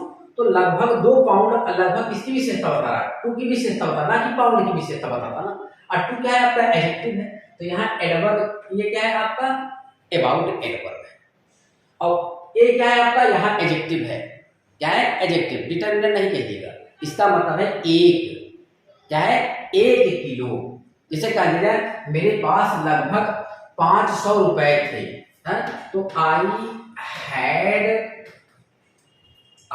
Had about 500 rupees. तो क्या करेंगे? अबाउट किसको क्वालिफाई करेगा? 5 को ना, 500 को। रुपए को नाउन को थोड़ी क्वालिफाई करेगा। तो ये ध्यान रखिएगा। तो यहाँ इट आपका प्रोनाउन है, जिस सिंगुलर सब्जेक्ट है, इसके अकॉर्डिंग सिंगुलर वर्ब आया, जो किताबों में जो कुंजी में बता दिया है कि क्या है। तो वेट्स यहाँ ध्यान रखिएगा आपका वर्ब है। यहाँ अबाउट को अंडरलाइन इटैलिक वर्ड में रखना चाहिए था किताब को। और ये क्या है आपका? ये एडवर्ब है। क्या है आपका? एडवर्ब। ठीक है ना, साफ साफ लिखते नहीं दिखाई देगा आप लोग को। एडवर्ब है जो एक की विशेषता बता रहा है। यहाँ डिटरमिनेंट नहीं कहेगा, ये एडजेक्टिव है, पाउंड को क्वालिफाई कर रहा है। ठीक है ना, क्योंकि नाप तौल की बात हो रही है ना यहाँ। चलिए next question. he told us all about the battle, उसने हमें युद्ध के बारे में। तो अब यहाँ अबाउट क्या है आपका, जिसका अर्थ है बारे में, तो ये आपका क्या है, प्रीपोजिशन है। क्या है आपका, प्रीपोजिशन, ठीक है, अबाउट। लेकिन अब एक चीज और ध्यान रखिएगा, अगर मैं ये कह दूं कि अबाउट, यहाँ अबाउट दी बैटल, ठीक है ना, अबाउट दी बैटल, यहाँ बन क्या रहा है, नाउन फ्रेज, एडजेक्टिव फ्रेज। तो उसने बताया, किसे बताया, हमें बताया। क्या बताया, क्या बताया, तो व्हाट का क्वेश्चन आएगा, ठीक। तो ये क्या है आपका नाउन फ्रेज एज ऑब्जेक्ट। अब उसने हमें युद्ध के बारे में सब कुछ बताया। He told us all about the battle। तो यहां ये क्या आपका नाउन फ्रेज है, युद्ध के बारे में सब बताया। आल यहाँ क्या है, एडजेक्टिव है, पूरे नाउन फ्रेज को क्वालिफाई कर रहा है। क्या है आपका, नाउन फ्रेज को क्वालिफाई कर रहा है, ठीक। अगर यही आल ना होता और सिर्फ he told us about the battle, ऐसे कहा देते he told us about the battle, उसने हमें युद्ध के बारे में बताया। किसे बताया, जब भी आपको फ्रेज हुआ या कोई भी प्राप्त करना हो तो आप मेन वर्ब से क्वेश्चन करिए। तो उसने हमें बताया, किसे बताया, हमें बताया, होम से मिलेगा। क्या बताया, युद्ध के बारे में बताया। तो अब ये प्रीपोजिशन है और ये क्या है आपका नाउन है। तो प्रीपोजिशन प्लस नाउन मिलकर के क्या बन गया आपका, नाउन फ्रेज बन गया। क्या बन गया, नाउन फ्रेज, है ना। और व्हाट से क्या मिलता है आपको, नाउन ही मिलता है। जैसे इन दोनों में देखिए अंतर, देखिए हिम, आई नो हिम, मैं उसे जानता हूं, मतलब पर्सनली जानती हूँ। और I know about him, I know about him, मैं उसके बारे में जानता हूं। देखिए मैं किसे जानता हूं, उसे जानता हूं, ये लिविंग की बात कर दिया। मैं जानता हूं, क्या जानता हूं, उसके बारे में जानता हूं, ये नॉन लिविंग की बात कर दिया, ठीक है ना। तो ये प्रीपोजिशन है और ये क्या है आपका प्रोनाउन है। लेकिन दोनों मिलकर के क्या बन जाएंगे, नाउन फ्रेज बन जाएंगे। क्या बन जाएंगे, नाउन फ्रेज बन जाएंगे। इससे आप क्वेश्चन करिएगा, मैं जानता हूं, क्या जानता हूं, उसके बारे में जानता हूं, मतलब उसका कैरेक्टर कैसा है, वो क्या कमाता है, क्या करता है, क्या नहीं करता है, ये सब। यहाँ क्या है, पर्सनल जानते हैं, ये प्रोनाउन है, ये ऑब्जेक्ट है, ऑब्जेक्ट ये है, लेकिन noun phrase as a object है, ठीक है ना। आगे चलते हैं लोग। He was one, यहाँ क्वेश्चन और कुछ बचा था क्या, ये आल एडजेक्टिव है, नाउन फ्रेज को क्वालिफाई कर रहा है, ठीक है ना भाई। ये नाउन फ्रेज बन गया। अब नाउन की विशेषता कौन बताता है, एडजेक्टिव बताता है। तो ये क्या है आपका, ये आपका एडजेक्टिव है। आल, हर एक वर्ड की टर्मिनोलॉजी को आप पढ़ते जाइए। नेक्स्ट क्वेश्चन देखिए, he was only a yard of me, was ही क्या है, सब्जेक्ट है, ये क्या है आपका वर्ब है, only। अब देखिए only क्या बन रहा है, पूरा देखते हैं।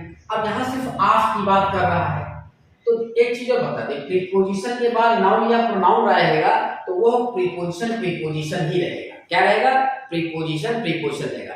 लेकिन अगर वही प्रीपोजिशन के बाद नाउन या प्रोनाउन ना रहे, उससे संबंधित नाउन प्रोनाउन ना रहे, तो अधिकतर वो एडवर्ब में चला जाता है, ठीक है। क्या चला जाता है, जैसे कह दिया जाए, अभी आएगा हो सकता है, जैसे दी बैलून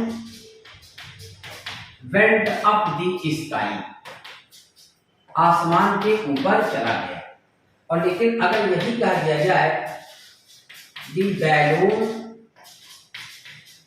वेंट अप, है ना, तो वेंट अप, अब ये क्या है आपका, गुब्बारा ऊपर चला गया, गुब्बारा आसमान के ऊपर चला गया। तो अब यहाँ प्रीपोजिशन है, जबकि ये क्या है आपका एडवर्ब ऑफ प्लेस है। जैसे कह दिया जाए ही, जैसे कम इन द रूम, जैसे कह दिया जाए ही केम इनटू द रूम, वह कमरे में आया। गति करते हुए अगर कहीं जाते हैं तो वहां क्या हो जाएगा, इनटू का प्रयोग। लेकिन अगर कह दिया जाए ही केम इन, ही केम इन, तो इन क्या है आपका एडवर्ब ऑफ प्लेस है, वह अंदर आया। ही केम इन, वह अंदर आया। कहाँ आया? अंदर आया। कहाँ आया? कमरे के अंदर, कमरे में आया। ठीक, तो यहाँ ये क्या आपका प्रीपोजिशन है। अब देखिए, he was only A yard, yard माने तो गज, वह मुझसे 1 गज की दूरी पर था, वह मुझसे 1 गज की दूरी पे था। तो अब यार्ड क्या है आपका? नाउन है। ए क्या है आपका? एक, नाउन की विशेषता बता रहे एडजेक्टिव। यहाँ इसको आप, ठीक है ना, ये क्या है एडजेक्टिव, मतलब आप इसको कहते हैं डिटरमिनर। लेकिन यहाँ मेजरमेंट की बात करेगा, जैसे एक लड़का, आई सा ए बॉय, मैं एक लड़के से मिला, तो वहाँ डिटरमिनर है, ठीक है ना, वहाँ क्या डिटरमिनर। तो आप इसको, डिटरमिनर भी क्या होता है? एडजेक्टिव का पार्ट होता है। तो अब ये जो केवल है वो इस डिटरमिनर एडजेक्टिव की विशेषता बता रहा है, जो क्या है आपका एडवर्ब है। क्या कह रहा है? केवल 1 गज। तो जो केवल है वो गज की दूरी पर, गज की विशेषता बता रहा है कि ये डिटरमिनर की विशेषता बता रहा है। तो केवल 1 गज, केवल 2 गज, केवल 3 गज, ठीक है ना, तो ये चीज है। तो ओनली जो है एक विशेषता बता रहा है, ओनली क्या है आपका एडवर्ब है। तो ऑफ इन, ठीक, तो क्या जाएगा? अच्छा, अब एक चीज, अगर यही पूछ लिया जाए कि ऑफ प्रीपोजिशन है, वी क्या है आपका प्रोनाउन है, तो मैंने आपको बताया था कि प्रीपोजिशन के बाद आने वाला नाउन या प्रोनाउन क्या बनता है? फ्रेज बनता है। तो ये कैसा फ्रेज है? तो ये आपका एडवर्ब ऑफ प्लेस है। क्या है? एडवर्ब ऑफ प्लेस है। वह मुझसे केवल 1 गज की दूरी पे था, ठीक है ना, मुझसे केवल 1 गज दूर था, तो एडवर्ब ऑफ प्लेस बनेगा। नेक्स्ट क्वेश्चन देखिए आप, सडनली, अचानक, सडनली अचानक, one of the wheels came of. अब देखिए ऑफ यहां क्या हुआ? प्रीपोजिशन अकेले आया है, तो ये क्या है आपका एडवर्ब ऑफ प्लेस है। अचानक पहियों में से एक पहिया केम अपने दूर चला गया, तो ये क्या है आपका प्रीपोजिशन है, लेकिन फंक्शन क्या कर रहा है? एडवर्ब ऑफ प्लेस का काम कर रहा है। क्या कर रहा है? एडवर्ब ऑफ प्लेस का काम कर रहा है। अच्छा, सडनली यहां क्या है? According two parts of speech, तो सडनली एडवर्ब ऑफ मैनर होता है। क्या होता है? Adverb of manner. ठीक, आगे चले। अच्छा, एक चीज और आपको बता दें, कहीं से भी कोई अगर आपको दिक्कत होती है कि हाँ इस पॉइंट को मुझे समझ में नहीं आया, तो आप मुझसे 1 बार नहीं 10 बार फोन करके पूछ सकते हैं, ध्यान रखिएगा, ठीक है ना। आपको वीडियो बना के भेज दिया जाएगा या पर्सनल वॉइस मैसेज डाल दिया जाएगा, जो भी बता देगा, लेकिन आपके हर एक शंका को समाधान किया जाएगा। नेक्स्ट क्वेश्चन देखिए, Mohammedans fast in the month of Ramzan. Fast यहां क्या है आपका? वर्ब है। क्या है? वर्ब है। ठीक, मोहम्मदन रमजान के महीने में व्रत रखते हैं, तो फास्ट जब वर्ब के रूप में आएगा तो उपवास रखना और व्रत रखना इसका अर्थ होगा। अब यहां देखिए, इन प्रीपोजिशन है, द मंथ ऑफ रमजान क्या है आपका? ये फ्रेज बन गया। कैसा फ्रेज? तो मोहम्मदन से व्रत रखते हैं, ऐसा कौन सा डब्ल्यूएच क्वेश्चन वर्ड लगाएंगे कि आपको क्या मिल जाए? इन द मंथ ऑफ रमजान। तो कब रखते हैं? रमजान के महीने में। तो ये क्या बना आपका? एडवर्ब ऑफ टाइम बना। कौन? इन द मंथ ऑफ रमजान। अब अगर यही कह दिया जाए सिर्फ इतना, ऑफ रमजान क्या है? तो ऑफ रमजान क्या है? मंथ की विशेषता बता रहा है, तो ये इतना एडजेक्टिव फ्रेज हो जाएगा। क्या हो जाएगा? एडजेक्टिव फ्रेज, जो किसकी विशेषता बता रहा है? मंथ की। अब ये पूरा अगर पूछ लिया जाएगा तो ये एडवर्ब ऑफ टाइम हो रहा है, ठीक है ना। महीना, इसका महीना रमजान का महीना, ठीक। ये क्या बना? इतना नाउन फ्रेज, ये प्रीपोजिशन है, प्रीपोजिशन के साथ मिलकर के प्रीपोजिशनल फ्रेज बन गया, और प्रीपोजिशन के बाद जो फ्रेज बना आप इसे क्वेश्चन करेंगे तो ये क्या बना आपका? एडवर्ब ऑफ टाइम बना। देखिए, अगर इसकी बात करेंगे तो ये ऑफ प्लस नाउन है रमजान, तो ये मंथ की विशेषता बताया। अब मंथ क्या है आपका? नाउन है, तो नाउन की विशेषता बताने का ये क्या बना? एडजेक्टिव फ्रेज बना। लेकिन अगर सिर्फ इतना ही देखा जाए, प्रीपोजिशन को छोड़ दिया जाए, प्रीपोजिशन को छोड़ दिया जाए, तो अब ये नाउन है, ये एडजेक्टिव फ्रेज है, तो एडजेक्टिव फ्रेज नाउन का पार्ट बन जाता है, नाउन का पार्ट बन जाता है। तो ये क्या बन गया, नाउन फ्रेज बन गया। अब ये नाउन फ्रेज कहाँ आया, प्रीपोजिशन के बाद आया। अब ये प्रीपोजिशन को लेकर के यहां तक अगर देखेंगे तो क्या बनेगा, एडवर्ब ऑफ टाइम बनेगा। ठीक, ये हो गया। अच्छा, एक चीज और ध्यान रखिएगा, मोहम्मडन्स, ये तो खैर लिख उठा है, जितनी भी कम्युनिटीज होती है, द हिंदूस, द मुसलमान्स, ठीक है ना, इनके साथ क्या लगता है, आर्टिकल दी का प्रयोग किया जाता है। द सिक्स, द क्रिश्चियंस, ठीक है ना, तो इनके साथ आर्टिकल दी का प्रयोग किया जाता है, जितने भी कम्युनिटीज समुदाय होते हैं उनके साथ। नेक्स्ट क्वेश्चन देखिए, ही केप्ट द फास्ट। अब कीप क्या है आपका वर्ब है, दी, आर्टिकल लगा है दी फास्ट। अब आर्टिकल दी कहां आता है, नाउन के पहले, तो जब फास्ट माने इसका क्या जाएगा, सिर्फ और सिर्फ व्रत, क्या जाएगा, व्रत या उपवास, व्रत या उपवास। तो ये क्या है आपका नाउन है। ठीक, तो उसने उपवास रखा फॉर ए वीक, एक सप्ताह के लिए, एक सप्ताह के लिए। तो ये क्या बन जाएगा, फॉर ए वीक, ये भी क्या है, टाइम के कॉन्सेप्ट में आएगा। कैसा टाइम, हाउ लॉन्ग का कॉन्सेप्ट, ड्यूरेशन की बात। तो टाइम को भी 3 पार्ट में डिवाइड करते हैं, एक जहां व्हेन का क्वेश्चन आता है, आगे बताएंगे जब एडवर्ब पढ़ाएंगे, एक हाउ ऑफन होता है, एक हाउ लॉन्ग होता है। तो उसने व्रत रखा, कब रखा ये नहीं मालूम। यहाँ इसके पहले देखिए, मोहम्मद रखते हैं उपवास, कब रखते हैं, तो यहाँ क्या मिलेगा, यहाँ व्हेन से रखा जाएगा, क्या है, व्हेन। मोहम्मद व्रत रखते हैं, कब रखते हैं, रमजान के महीने में। तो ये पॉइंट की बात कर रहा है, कब रखते हैं, रमजान के महीने में, व्हेन से मिलेगा। अब कह दिया जाए for 30 days, for 3 days, for a week, तो क्या जाएगा, हाउ लॉन्ग का कॉन्सेप्ट आएगा, क्या जाएगा, हाउ लॉन्ग। तो ये टाइम रहेगा, लेकिन क्या है, ड्यूरेशन की बात करेगा, एक सप्ताह के लिए। सप्ताह कोई एक पॉइंट तो होता नहीं, वो एक ड्यूरेशन की बात होता है। ठीक, तो ये फॉर प्रीपोजिशन भी क्या है, नाउन है, इसके साथ ए लगा है, तो क्या हो जाएगा, ये आपका एडवर्ब ऑफ टाइम, जो कि ड्यूरेशन की बात करेगा, ड्यूरेशन ऑफ टाइम की बात करेगा। ठीक है ना। फास्ट यहाँ क्या है आपका, नाउन है, आर्टिकल दी लगा है, आर्टिकल दी कहाँ आएगा, नाउन के पहले आएगा, इसका अर्थ होगा व्रत। तो फास्ट जब वर्ब होगा तो इसका मतलब उपवास रखना या व्रत रखना, और वही फास्ट नाउन के रूप में आएगा तो सिर्फ और सिर्फ उपवास या व्रत इसका अर्थ निकलेगा। Next question, he is on the committee. अब देखिए, दी के पहले आया, ये क्या है आपका, प्रीपोजिशन है, क्या है आपका, प्रीपोजिशन। ठीक है ना। ऑन क्या है, अच्छा, जब किसी संस्था के अस्थायी सदस्य होते हैं तो वहां प्रीपोजिशन ऑन का प्रयोग किया जाता है। जैसे कह दिया जाए mister Verma, mister Verma is on the jury, on the jury. Jury किसे कहते हैं, न्यायाधीशों का जो पैनल गठित होता है वो ज्यूरी होता है। तो ध्यान रखिए, टीम हुआ, ज्यूरी हुआ, कमेटी हुआ, ठीक है ना। तो उसमें बनने के लिए एक निश्चित प्रोसेस होना जरूरी है। जैसे टीम है तो मैं तो टीम में शामिल नहीं हो सकता हूं, मैं ज्यूरी में शामिल नहीं हो सकता हूं, मैं कमेटी में शामिल तो हो नहीं सकता हूं। तो ध्यान रखें, उसी संस्था के सदस्य के द्वारा थोड़े समय के लिए, मतलब एक उद्देश्य की पूर्ति के लिए जो गठित किया जाता है वही क्या होता है, ज्यूरी होता है। तो ज्यूरी में सिर्फ कौन शामिल होगा, खिलाड़ी नहीं, न्यायाधीश। टीम में कौन शामिल होगा, खिलाड़ी ही।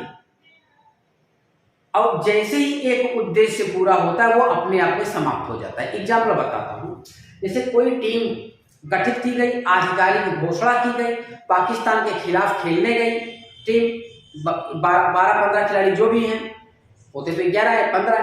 तो अब क्या है कि जैसे he is on the team, तो अब उस टीम में वो सदस्य है, मतलब वो खेलने जाएगा। जैसे वो जीतेगा या हारेगा, लौट करके आएगा, वो अपने आप क्या हो जाएगा, समाप्त हो जाएगा, उसकी घोषणा नहीं की जाएगी। भले वही सारे के सारे खिलाड़ी दोबारा ऑस्ट्रेलिया के खिलाफ, किसी अन्य के खिलाफ या उसी के खिलाफ दोबारा अगर खेलने जाएंगे तो एक आधिकारिक घोषणा की जाएगी, भले सारे खिलाड़ी नहीं हो, तो वो अलग उद्देश्य होगा, अलग पर्पज होगा, ठीक है ना। तो उसमें सदस्यता के लिए क्या किया जाता है, ऑन का प्रयोग, तो वो अस्थायी सदस्यता होती है, क्या, इम्परमानेंट, ठीक है ना। तो ये चीज है। तो अब जो mister Verma is on the jury, तो वो न्यायाधीश है, तो न्यायाधीश का अस्थायी होता है, लेकिन ज्यूरी में जो अस्थायी सदस्यता होती है उसके लिए क्या किया जाएगा, ऑन का प्रयोग। जहां अस्थायी सदस्यता की बात होती है इनका प्रयोग, जैसे ही in Mister Verma is in judiciary, on judiciary नहीं कहा जाएगा, न्यायपालिका में, तो चाहे घर पे भी रहेंगे तब भी न्यायपालिका में रहेंगे, ठीक है। तो ही इज इन जुडिशियरी, तो ये ध्यान रखिएगा। तो ये क्या आपका प्रीपोजिशन है। अगला देखिए क्या लिखा है, लेट अस मूव ऑन, तो ये क्या है आपका एडवर्ब है, ठीक है ना, क्या है आपका एडवर्ब है। मैंने कहा कि प्रीपोजिशन से समाप्त हो, कोई नाउन या प्रोनाउन ना हो, तो क्या हो जाएगा, वो आपका एडवर्ब है, ठीक। लेट अस मूव ऑन मतलब इधर घूमो, प्लेस की बात कर रहा है। सिट डाउन, बैठ जाओ, ये एक फ्रेज होता है। सिट डाउन, स्टैंड अप, ठीक है ना। अगर देखा जाए, अगर सिर्फ अंडरलाइन की बात करें तो ये एडवर्ब ऑफ प्लेस है। सिट डाउन, नीचे बैठ जाओ। एंड रेस्ट ए व्हाइल, ए कहां आता है, नाउन के पहले, और थोड़ी देर आराम करो, कुछ क्षण आराम करो, थोड़ी देर आराम करो। तो व्हाइल क्या है आपका, यहाँ नाउन है, क्या है आपका, नाउन है, आर्टिकल ए लगा है। अब इसको अगर पूछ लिया जाए ये क्या है, तो ये मैंने आपको बताया था, आराम करो, कितनी देर, थोड़ी देर, तो हाउ लॉन्ग का कॉन्सेप्ट आएगा। तो क्या है आपका एडवर्ब ऑफ टाइम, नाउन है, लेकिन इसे कहा जाएगा बिना प्रीपोजिशन, क्या है ना। तो नाउन अगर एडवर्ब की भूमिका में आता है, क्योंकि कार्य का प्रभाव इसके ऊपर तो पड़ नहीं रहा है। जैसे कहा दिया जाए कि आई बीट हिम, मैंने उसे पीटा, है ना, तो पीटने का काम किसके ऊपर हुआ, उसके ऊपर हुआ। तो अब क्या है कि कार्य का प्रभाव, लेकिन थोड़ी देर आराम करो, या आई रैन ए माइल, मैं 1 किलोमीटर दौड़ा, तो क्या मेरे दौड़ने से 1 माइल के ऊपर कोई प्रभाव पड़ा क्या। लेकिन माइल क्या है आपका, नाउन है, और नाउन कभी एडवर्ब बनता नहीं है, लेकिन एडवर्ब की तरह आ रहा है, एडवर्ब की तरह यूज हो रहा है, तो इसी को कहा जाता है एडवर्बियल एक्वजिटिव कहा जाता है, जो कि बिना प्रीपोजिशन के आएगा, क्या आएगा, बिना प्रीपोजिशन के आएगा, एडवर्ब की तरह होता है, इसको क्या बोलते हैं, एडवर्बियल एक्वजिटिव कहा जाएगा, ठीक है ना। तो इसी प्रकार ये क्या है आपका, ये नाउन है, एक के साथ लगा तो ये क्या बन गया, एडवर्बियल एक्वजिटिव। तो नाउन के साथ अगर एडजेक्टिव लगता है तो एडवर्ब ऑफ टाइम भी होता है। जैसे कह दिया I will come this morning, मैं इस सुबह आऊंगा, या नेक्स्ट संडे आऊं, next Sunday, I will come next Sunday. तो जब नेक्स्ट डिटरमिनर आ जाता है तो ध्यान रखिएगा, या एडजेक्टिव आ जाता है तो उनके साथ प्रीपोजिशन का प्रयोग सामान्यतः नहीं किया जाता है। ये सारे के सारे कॉन्सेप्ट मैं फंडामेंटल में पढ़ा चुका हूँ, एक एक वर्ड मैं पढ़ाया हूँ फंडामेंटल में, ठीक है ना। तो ये कॉन्सेप्ट है। अगला देखिए आप, आई विल वॉच, मैं देखूंगा, व्हाइल यू स्लीप, ये एक अलग क्लास है, ये एक अलग क्लास है। जब व्हाइल दो क्लास को जोड़ेगा तो ये क्या होता है आपका, कंजंक्शन होता है, क्या होता है, कंजंक्शन। तो यहाँ ये क्या है आपका, कंजंक्शन है, मतलब मैं देखूंगा जब तुम सो जाओगे, ठीक है ना। चलिए, और ये दोनों अगर अब ये कौन सा क्लास बन रहा है, ये कौन सा क्लास, तो ये एडवर्ब ऑफ टाइम बन रहा है। मैं देखूंगा, इससे क्वेश्चन करेंगे, ऐसा कौन सा डब्ल्यू क्वेश्चन वर्ड यूज करेंगे कि जब तुम सो जाओगे तो मैं देखूंगा, कब देखूंगा, व्हेन का कॉन्सेप्ट आ रहा है। तो ये क्या है आपका, एडवर्ब क्लॉज ऑफ टाइम, क्या है, एडवर्ब क्लॉज ऑफ टाइम। ये व्हाइल अवे एक फ्रेजल वर्ब होता है जिसका मतलब होता है गुजारना या व्यतीत करना। क्या होता है, गुजारना या व्यतीत करना। तो वे व्यतीत करते हैं अपनी शाम। अब यहाँ देयर क्या है, पजेसिव एडजेक्टिव है, डिटरमिनर है। ये डिटरमिनर या पजेसिव एडजेक्टिव कहाँ आएगा, ठीक नाउन के पहले। तो इवनिंग्स क्या है आपका, नाउन है। मॉर्निंग क्या होता है, नाउन होता है। नून क्या होता है, नाउन होता है। वो या तो देखो, अभी मैंने आपको बताया ना, जैसे कह दिया जाए, देखिए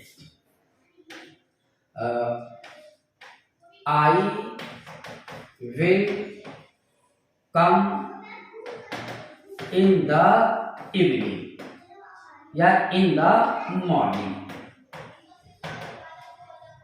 तो ये जो नाउन होता है ये अकेले adverb of time, adverb of place नहीं बनेगा, एडवर्ब ऑफ टाइम नहीं बनेगा, यहाँ टाइम के कॉन्सेप्ट की बात कर रहा हूं मैं। तो अब ये कैसे बनेगा एडवर्ब ऑफ टाइम? तो इसके साथ क्या आना चाहिए? प्रीपोजिशन आना चाहिए या डिटरमिनर आना चाहिए। जैसे I come this morning, this morning.